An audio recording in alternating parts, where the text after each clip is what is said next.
Hello guys, आज आपण बनवणार आहात पालक शिंगोळे। त्यासाठी आम्ही आमच्या गार्डन मधले छोटे छोटे पालक ताजे तवाने घेत आहोत तोडून।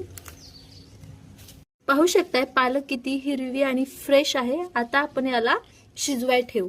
पाहू शकताय आपण आता पालक शिजवून घेतलेले आहे। शिजवताना त्यामध्ये जिरा आणि ओवाही टाकला आहे। त्यासाठी आपण पीठ तिंबून घेणार आहोत। त्यासाठी आपण 2 वाटी गव्हाचं पीठ आणि 1 वाटी ज्वारीचं पीठ मिक्स करणार आहोत।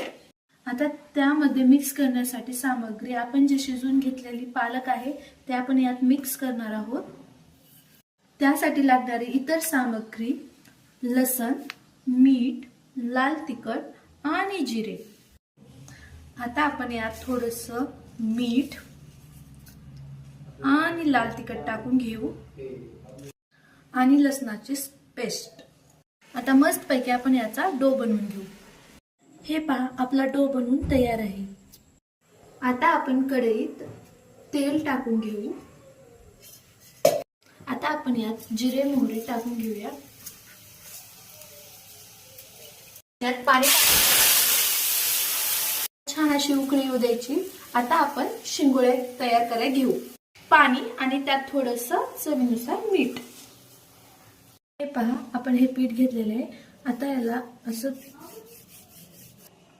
अशा प्रकारे आपण सर्व शिंगोळ्या तयार करून घेऊ आणि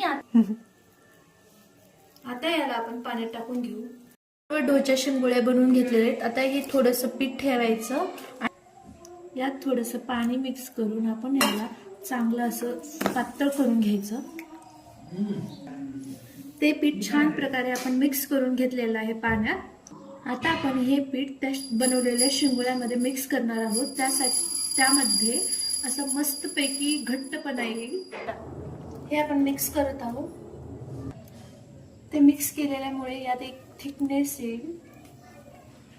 हे पाहू शकता, आता आपल्या शिंगोळ्या बनवून तयार आहेत। आता तुम्ही हे प्लेटमध्ये घेऊन खाऊ शकता।